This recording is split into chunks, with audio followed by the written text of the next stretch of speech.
우리는 출애굽기를 같이 여러분과 말씀을 나누고 있습니다. 출애굽기 하면은 10장 이렇게 나오는데요. 이따가 그것을 한번 같이 나눠보도록 하겠습니다. 제가 예전에 그 노픈트 푸른 교회를 처음 갔을 때가 2009년도였어요. 처음 이제 거기서 사역할 때 2009년도였는데 그 처음에 갔을 때 제가 맡았던 사역은 청소년부였습니다. 이제 가서 청소년부를 맡는데 그 청소년부 안에 교육자가 2명 있었어요. 어떻게 크게 보면 3명 있었어요. 서원선 목사님 계셨고 또 거기에 문용진 전사님이라고 혹시 아시는 분 모르겠는데 문용진 전사님 그리고 저 이렇게 해서 3명이서 그 청소년부에 있었거든요. 청소년부를 1년 동안 이제 보내면서 저는 거의 중등부 파트 아이들을 맡고 한 전사님은 고등부 아이들 파트를 맡고 중고등부를 총괄해서 이제 서원선 목사님이 계셔서 같이 말씀 나누고 하셨습니다. 그리고 이제 1년이 지났을 때에 이제 사람들이 좀 많아지기 시작했어요.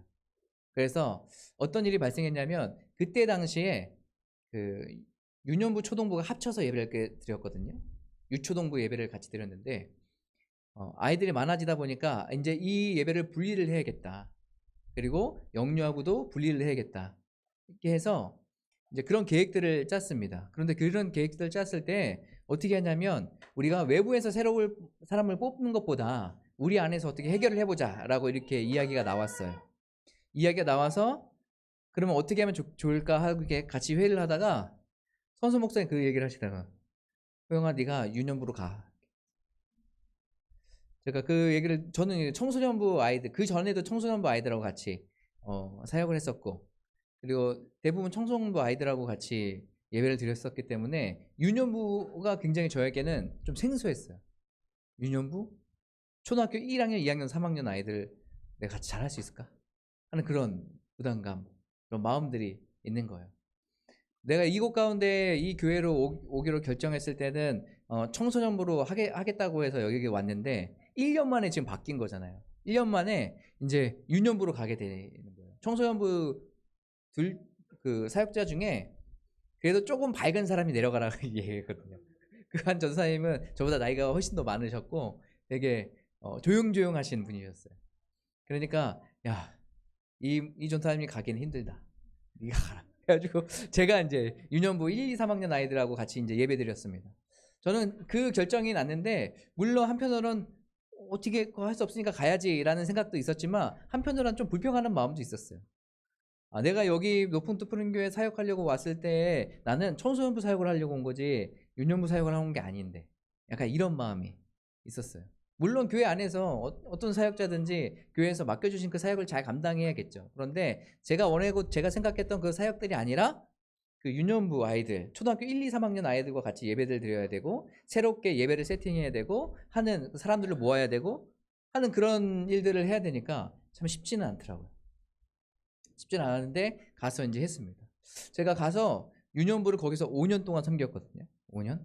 유년부 5년 하고 그 다음에 다시 청소년부로 가서 청소년부에서 또 몇 년, 4년 정도 섬기다가 이제 나왔는데 그 유년부 5년 동안에 있는 시간에 저희가 굉장히 많은 것을 깨닫고 얻게 되는 시간들이 됐었어요. 하나님께서 저는 왜 유년부로 가라고 하는지를 잘 몰랐어요. 내가 얘 아이들을 가르칠 수 있는 역량이 될까? 얘네들 눈높이에서 어떻게 할 수 있을까? 이런 생각과 마음이 제 안에 두려움이 막 가득 찼었는데 제가 거기에서 사역하면서 아이들을 보면서 제가 더 힘을 얻게 되는 거예요. 그 아이들의 그 순수하고 맑은 그 마음들, 생각들, 그 표정들. 아이들은 다 표정에서 막 다 드러나잖아요. 그리고 아이들이 장난치고 막 이런 하는 것들이 굉장히 이제 좋게 막 느껴지고 또 그때 당시에 누굴 만났냐면 우리 유경치 집사님 아들인 유정주쌤. 네. 드럼 땜빵으로 몇 번 오셨어서 드럼 막 치고 하셨어요. 그때 이제 처음 만난 거예요. 유정주쌤. 그런 만남들도 또 하나님께서 갖게 하시고 또 거기에서 있으면서 교사 선생님들하고 그 부서를 잘 5년 동안에 세워나가면서 여러 가지를 정말 많이 배웠습니다. 그리고 우리 푸른교회의 특징이 뭔가요? 청소년부를 제외하고는 나머지는요. 음향 세팅을 풀었다 설치했다를 계속 했어야 됐어요. 그러니까 자동적으로 그전에도 좀 알고 있긴 했지만 더 많은 지식들을 습득하게 돼요. 예배를 드리려면 어떻게 해서 어떤 시스템을 가지고 기본적으로 이렇게는 해야 되는구나 해서 그때 많이 깨닫고 알고 했었던 것 같아요. 그러니까 그 유년부의 5년이라는 시간은 저에게 안 좋은 시간, 나를 힘들게 하는 시간 이런 것이 아니라 내가 처음에는 불평하고 원망하고 갔지만 그 안에서 하나님께서 나를 부르신 그 이유에 대해서 내가 알기 시작하는 그런 계기도 됐어요. 그래서 많이 저도 나름대로 많이 성장하고 했던 그런 기억이 납니다. 제가 왜 이 말씀을 드리냐면 오늘 말씀에 이 출애굽기는요, 우리가 이 말씀만 그냥 4절만 볼 수가 없어요. 왜냐하면 그 전부터 돌아가서 그럼 이 출애굽기가 언제부터 준비되었는지에 대해서 보면, 여러분 우리가 요셉 알고 있죠? 요셉이 어떻게 됐습니까? 형들의 시기와 질투 때문에, 그쵸, 애굽의 종으로 팔려갔단 말이에요. 애굽의 종으로 팔려갔어요. 여러분 요셉이 생각하기에는 애굽의 종으로 팔려가서 형들한테 지금 배신당한 거잖아요.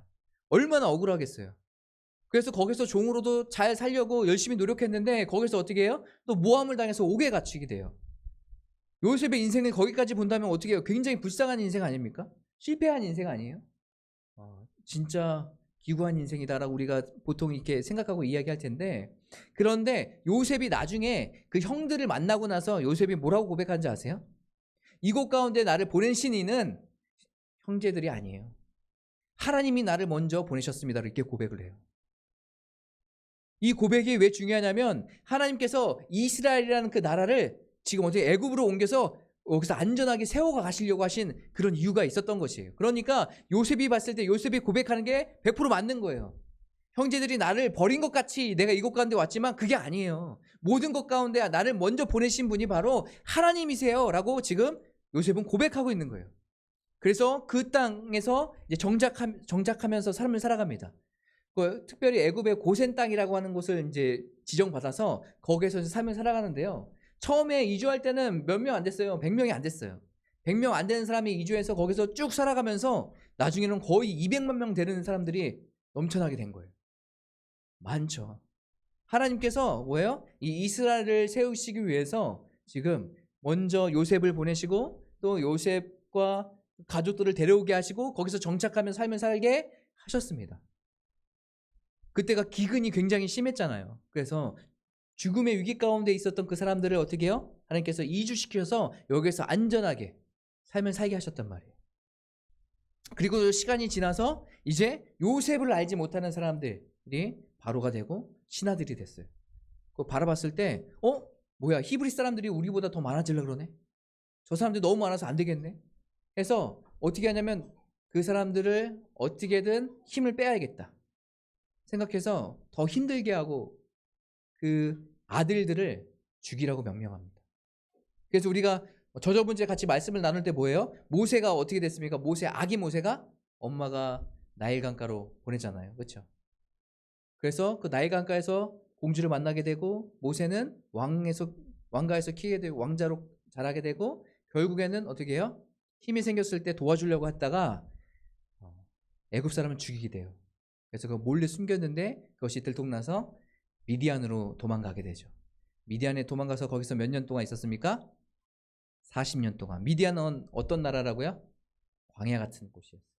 40년 동안 광야 같은 곳에서 지금 모세의 힘을 빼신 거예요, 하나님께서. 그리고 다시 부르셔서 이제 모세에게 너 바로한테 가서 이 백성, 이스라엘 백성들이 나를 예배할 수 있도록 가게 하라 라고 이야기해라, 이렇게 얘기합니다. 이 얘기를 듣고 나서 모세가 짐 바리바리 싸들고 식구들과 같이 애굽으로 가게 돼요. 그리고 애굽에 가서 하나님의 말씀을 전하게 되는데, 참 놀라운 것은 하나님의 말씀을 전했는데 모세가 생각하기엔 하나님의 말씀을 따라서 말씀을 전했으면 어떠한 일이 벌어질 것 같습니까? 하나님께서 말씀하셨던 그 내용들이, 아니면 내 눈에 펼쳐진 것, 당장 이스라엘 백성들을 이주해서 거기서 밖에서 하나님을 예배하는 것, 이런 걸 상상했겠지 않을까요? 그런데 바로 앞에 가서 이야기했는데 바로가 뭘 얘기했냐면 싫다라고 얘기하면서 이제는 더 이스라엘 백성들이 지금 게으르다, 딴 생각하고 있구나, 니네들 지금 내가 좀 가만히 놔뒀더니 좀 이러네, 안 되겠다. 그래서 신하들하고 같이 무슨 생각을 하냐면 이스라엘 백성들, 히브리 사람들 더 힘들게 해라, 더 심한 노역을 줘라 하면서 계속 그렇게 이야기를 하게 되죠. 하나님의 말씀을 따랐고 하나님의 말씀에 순종해서 바로 앞에 나가서 그렇게 말을 전했지만 결국은 어떻게 된 거예요? 이스라엘 백성들이 더 힘들어지고 어려워진 거예요. 나중에는 그 히브리 사람들이 모세와 아론을 원망합니다. 너희들이 왜 여기까지 와가지고 이런 개연한 얘기를 해가지고 우리를 더 힘들게 하느냐? 이게 진짜 맞는 거냐? 하면서 그런 얘기를 하소연을 하게 되죠. 그럴 때 이 모세가 어떻게 합니까? 하나님 앞에 더 다가갑니다. 하나님, 내가 하나님과 함께 하겠습니다. 하나님, 어떻게 해야 되겠습니까? 그때 하나님께서 또 말씀해 주시죠. 그 말씀을 가지고 이제 바로에게 선포하면서 이야기하는 거예요. 이제 이때부터 뭐가 시작됩니까? 열재앙이 시작돼요. 사진 하나 보여주시겠어요? 지도 사진이 하나 있을 텐데. 우리는 출애굽기를 읽고 있죠. 말씀을. 출애굽, 저기 람세스 고센이라고 써 있는 거 아세요? 애굽이라고 써 있고 맨 왼쪽에 나일 삼각주라고 써 있는 곳, 저것이 애굽이에요. 그리고 고센 땅이 있고, 이제 이스라엘 백성들이 출애굽을 하면서 어떻게 합니까? 저기부터 출발하게 되는 거예요. 하나님의 계획은 어떤 계획이냐면 애굽에서 출발해서 어떻게 해요? 가나안 땅으로 가는 것이에요. 그것이 하나님의 계획이에요. 그러니까 하나님께서 이스라엘 백성들에게 부르짖음을 들으시고 이제는 안 되겠다. 너희들을 이주시켜서 적과 흐르는 그 가나안 땅으로 너희들을 데리고 가겠다. 라고 생각하신 거예요. 하나님의 계획이 있는 거예요. 이 계획 가운데 누굴 부르신 거예요? 하나님께서 모세를 부르셔서 모세를 바로 앞에 가서 이 백성을 내어서 하나님을 예배하게 해주세요. 이 얘기를 계속 한 거예요. 근데 우리가 결론은 다 알듯이 바로가 어떻게 합니까? 완강하게 거부하죠. 오늘 말씀에는 티끌이 2가 되는 내용들에 대해서 나와 있어요. 그렇죠? 그러면 우리가 뭐 다음 주는 9장 뭐 이렇게 볼 수는 없으니까요. 그러면 우리가 총 출애굽하면서 10재앙이 어떤 재앙이 있었는지 한번 같이 볼까요? 사진 한 번만 더 넘겨주시겠습니까? 네. 첫 번째가 뭘까요? 피는 뭐예요? 나일강의 물이 피로 변한 사건이에요. 피로 변한 사건. 두 번째는 뭡니까? 개구리. 이게 그래도 피를 변했는데도 말을 듣지 않아요. 요술사들도 똑같이 그런 피를 변하는 것처럼 이렇게 막 속임수를 써가지고 이렇게 보여줘요. 그러니까 바로가 믿질 않아요. 야, 뭔 소리냐? 안 된다. 이렇게 얘기하니까 그 다음에 재앙이 뭡니까? 개구리였어요. 개구리가 나일강뿐만 아니라 온 지방 가운데 또 성에 가득했어요. 그러니까 이때는 어떻게 했냐면 바로가 더 이상 안 되겠다. 모세와 아론을 불러서 좀 도와달라. 이거 없애달라. 너희들 가서 예배 드려라. 그렇게 얘기한 거예요. 그래서 깨구리. 그리고 세 번째가 뭡니까? 개구리 그 재앙에 있을 때 너희들 가라 했는데 좀 괜찮아지니까 어떻게 해요? 모세가 또 바로가 마음이 또 바뀌었어요. 쉽게. 그래서 아니다. 너네 못 보내겠다. 이렇게 얘기한 거예요. 그리고 세 번째는 이입니다. 이. 여러분 이 다 아시죠? 이. 그리고 네 번째는 뭔가요? 파리예요. 파리. 여러분 파리 여러분 밥 먹는데 막 파리가 날아다니면서 여러분 밥에 계속 앉아요. 그러면 여러분 밥을 먹을 수 있겠습니까? 괴롭죠. 그리고 다섯 번째는 뭐예요? 악질. 병에 걸린 거예요. 병에 걸린 것도 여섯 번째 독종. 막 종기가 나고 막 이러는 거예요. 그리고 이때도 말 안 들으니까 일곱 번째 뭐예요? 우박이 막 떨어져가지고 막 농작물 다 해치고 막 지나가는 사람들 맞으면 막 다치고 죽고 막 이렇게 한 거예요. 네. 그리고 여덟 번째 뭐예요? 메뚜기. 여러분 우리가 생각하는 우리나라 메뚜기처럼 생각하면 요만한 메뚜기라고 생각하면 안 돼요. 여러분 여기서 메뚜기 떼라고 하면은 이만해요. 예. 사진상 예. 이런 게 메뚜기 떼라는 것이 엄청나게 많아가지고 그것이 한번 쓰고 가면 농작물이 하나도 남지 않는다고 얘기해요. 그 먹성이 세니까. 그래가지고 메뚜기 떼가 이때 창궐했다고 얘기하고 또 뭐예요? 아홉 번째는 흑암. 깜깜하게 만든 거예요. 아무것도 안 보이게. 그리고 맨 마지막은 뭡니까? 장자의 죽음. 첫 아들의 죽음. 그래서 이 열재앙 이후에 이스라엘 백성들이 갈 수 있게 되는 그런 사건이 벌어집니다. 제가 오늘 말씀에 2가 나왔는데요. 이 2는요 어떤 거냐면 여기 머리카락에 있는 이도 있겠지만 실제로 이렇게 포괄적으로 이야기하는데 모기처럼 우리가 이렇게 피를 빨아먹잖아요. 우리의 피를 빨아먹는 그런 작은 곤충들을 얘기하는 거예요. 우리의 피를 빨아먹고 우리를 힘들게 하고 어렵게 하는 그 작은 곤충들의 지금 이 티끌이 일어났다라는 것을 이야기합니다. 하나님께서 모세에게 말씀하시죠. 너희들이 말을 안 들으면 이제 이스라엘 백성을 보내지 않으면 이 티끌이 이가 되게 하겠다. 여러분 잘 보세요. 티끌이 이가 되게 하겠다 해서 지팡이를 쳐서 실제로 이가 됐어요. 벌레들이 돼서 막 날아다닙니다. 근데 옆에 누가 있었냐면 똑같이 요술사들이 있었어요. 그러니까 이런 거 요술, 속임수 하는 사람들이 여기 있었단 말이에요. 이들이 뭘 했냐면 우리도 저거 한번 해보자. 우리도 저 티끌 저거 이로 만드는 거 한번 해보자 해가지고 실제로 여기서 자신들이 막 하려고 했단 말이에요. 근데 전에 막 물이 피로 변하는 거 뭐 이런 것들은 다 했었어요. 요것도 하면 되겠지 하고 했는데 됐을까요? 안 됐을까요? 안 됐어요. 오늘 말씀 18절에 보면 이렇게 나와 있습니다. 우리 18절 한번 다 같이 읽어보실까요? 요술사들도 다 같이 한번 읽겠습니다. 시작.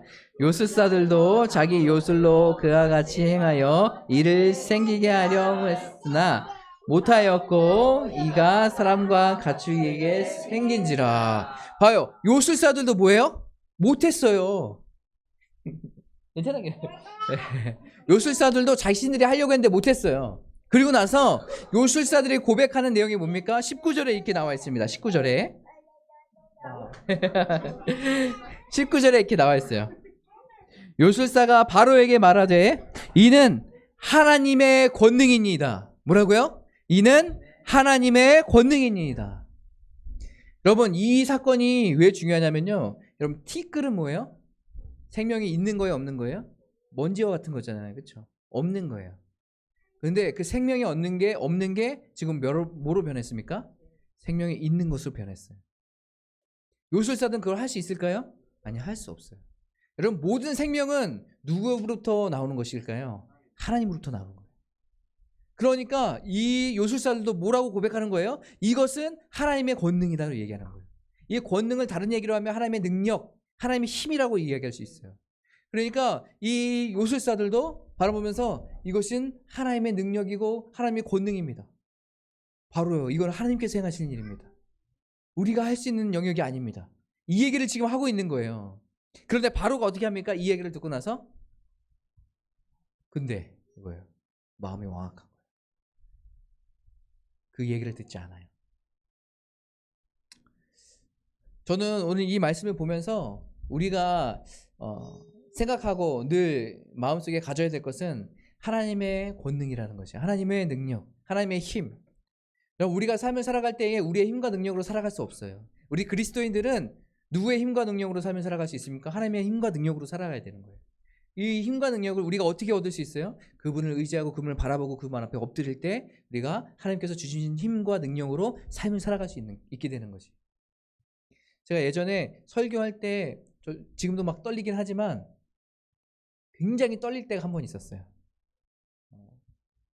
언제였냐면 부목사 그 시험 보고 시험이라고 하고 부목사 교회에 이제 청빙 그런 거 과정 거칠 때 여러 명의 부목사들 이렇게 청빙을 하잖아요. 청빙하는데 그 중에 이제 어떻게 하냐면 일정을 잡아서 수요예배나 금요예배 설교를 시킵니다. 교회에서. 그래서 이분이 어떻게 예배를 드리고 어떻게 말씀을 전하는지 다 이제 보고 평가하고 할지 말지를 결정하는 거예요. 제가 이제 그 수요예배에 가게 됐습니다. 수요예배 가서 거기서 설교를 하는데요. 막상 딱 가기 이제 설교단에 찬양이 이제 막 진행되고 설교단에 올라가기 바로 직전에 굉장히 두려운 마음이 들더라고요. 또 한 가지는 걱정되는 마음도 있고. 그리고 이 설교가 그냥 같이 성도들하고 나의 마음을 나누고 같이 하나님의 말씀을 전하고 하는 그런 설교가 아니라 왠지 평가받는 시간 같은 거예요.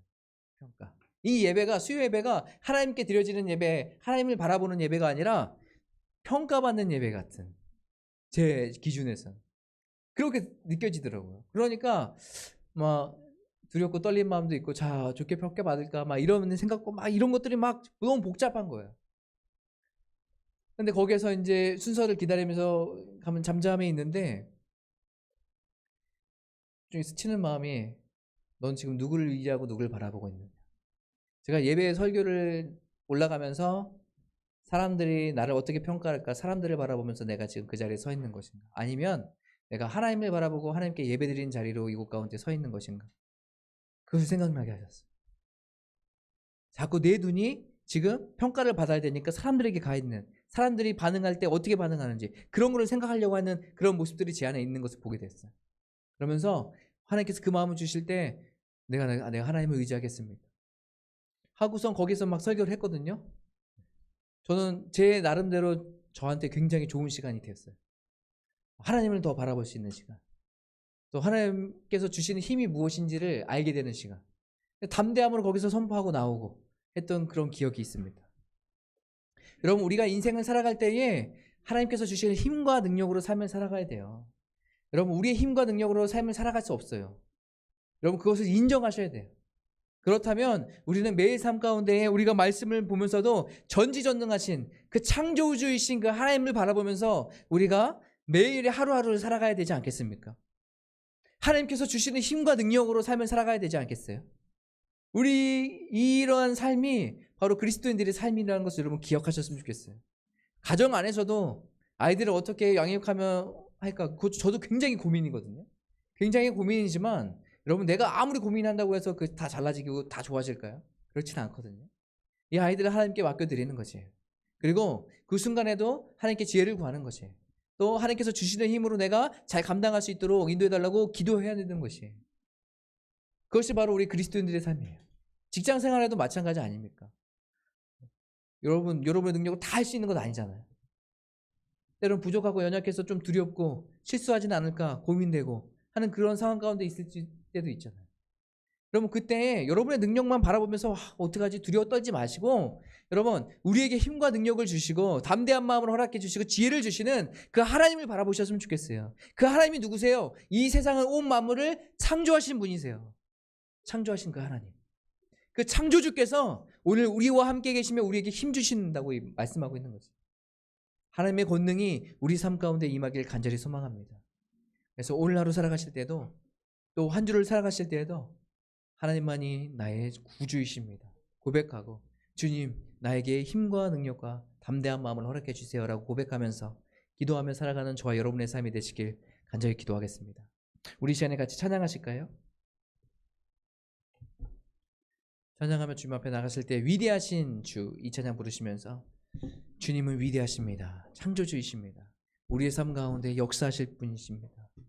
이것을 좀 선포하시면서 바라보시면서 담대하게 주님 앞에 나가는 귀한 시간 되었으면 좋겠습니다.